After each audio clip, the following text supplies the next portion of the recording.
Now, the prolonged crisis at the Independent Electoral and Boundaries Commission is taking a heavy toll on the country's democratic process.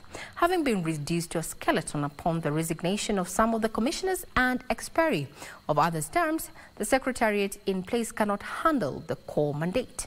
As such, not only have the electorate in Banisa constituency gone without representation in the National Assembly for close to a year, but 12-year constitutional deadline to review boundaries and therein probability of adding more constituencies is also just weeks away before end month. Give Us On Minor puts this into perspective, taking into account frantic efforts to resolve the crisis.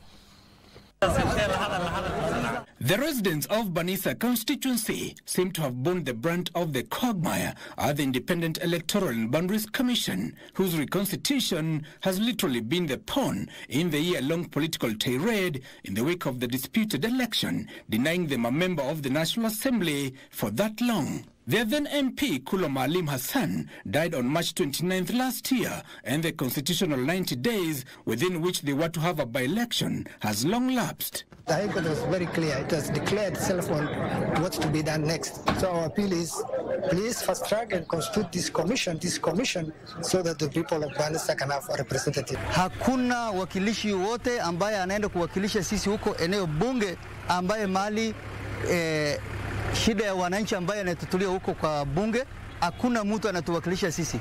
Unaomba sisi kama watu wa Banisa, tafadhali wabatie sasa imbi yetu bare kamili.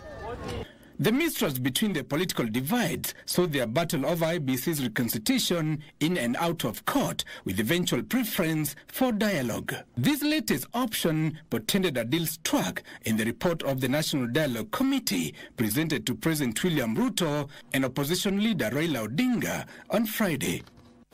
And I'm very proud that we finally have a report.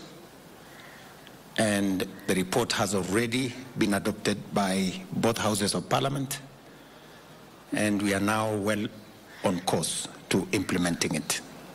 I will be in touch with Honorable William Ruto after he's been given this report, has received this report, to see we can get together to ensure that the other matters which have been referred to us are dealt with, and that report is implemented in the full. The bipartisan report recommends an amendment to the IEBC Act of 2011 to reconstitute the selection panel, increasing it from the current 7 to 9 members to accommodate a wide spectrum of stakeholders and interest groups, such as the Law Society of Kenya.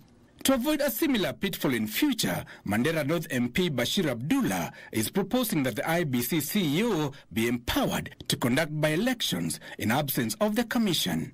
Besides the February High Court orders to the Nelson Makanda-led IEBC selection panel to immediately recruit the new commission, the next constituencies and ward boundaries review ought to be undertaken and completed by this month. Such a tightrope to walk. Give Us Minor, Sunday Express.